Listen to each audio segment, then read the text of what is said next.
Sana di na tututulo. Okay na to. Oh, init. Yeah. Shout out sa contractor ko. Wala ka pa sa DPWH. Nang ghost ka na. Kaya ito, ako na yung umakyat sa bubong. Mabuti na lang, naka-Spiderman ako. Nakaakyat ako rito. Nandito na ako sa taas ng bubong mga kalakbay, no? Para ayusin yung tulo dito. Iniwan ng napakabait naming contractor dito. Langya. Pero wish yung inabot namin dito ng malakas na ulan eh. So ito yung kabayan namin dito. Ayan. So ito yung bubong ko. Ipapakita ko sa inyo kung anong ginawa dito. Ayan. Ito, ako na yung nag-ayos nito. Kasi yung ginawa niya, tinakpan niya lang ng hero dito. So butas yan. Yung bagsak ng tubig na galing dito sa main dito, papapasok sa loob. So nilagyan ko ng, ginawan ko ng paraan yung likod niya ng yung ilalim. Ayan. Tapos dito tumutulo dyan sa side na yan mga kalakbay. Ayan, sa gilid papunta doon. So ngayon nilagay ko na tong bakal na to, patulo pa rin. So subukan ko namang lagyan ito, ganyan ako isang buo. Yan. Tapos ito din yan, ako na din naglagay nung, kasi nakatuklap yun eh, yung tawag nito sa gilid. Ako na din naglagay niyan. Tapos yan, pati yung bakal tinakip ko yan ng malaking bakal, no, para hindi na tumagas. So nasolusyonan ko na rin yan dyan. Hindi ko talaga masolusyonan yung dito na part, tumutulo.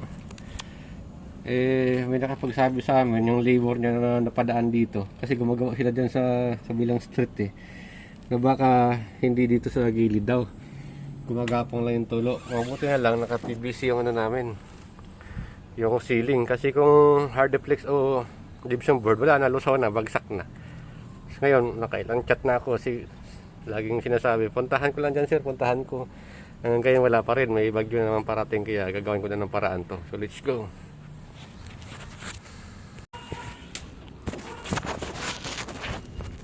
Kaya naman pala tatagas. Spiderman! Paano ba? Yan! Nakita ko na mga kalakbay. Saan dumadaan yung tubig? Dito. Yan o. Kaya naman pala tumatagas talaga dito. Hindi ko mawari kung bakit hindi nawawala yung tagas tuwing malakas yung ulan. Dahil dito.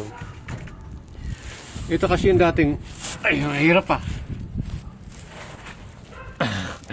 Ayusin ko muna. Yan. Ito kasi yung dating gawa sa main. Yan o.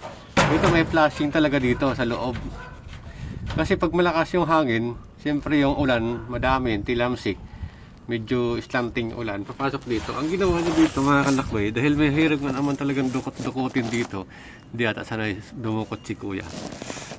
Dito, yan o.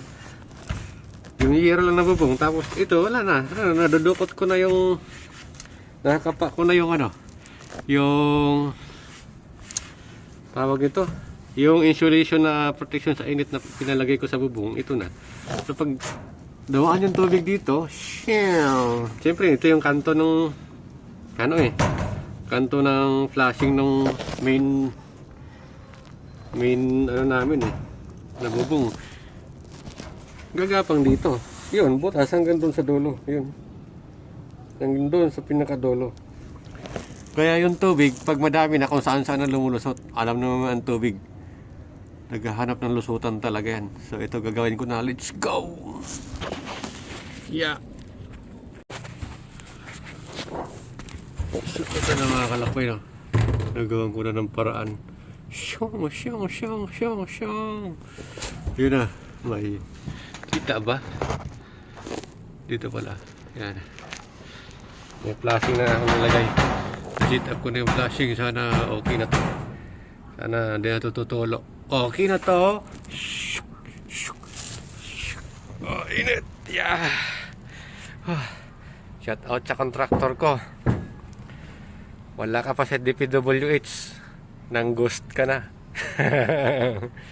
Kaya ito, ako na yung umakyat sa babong.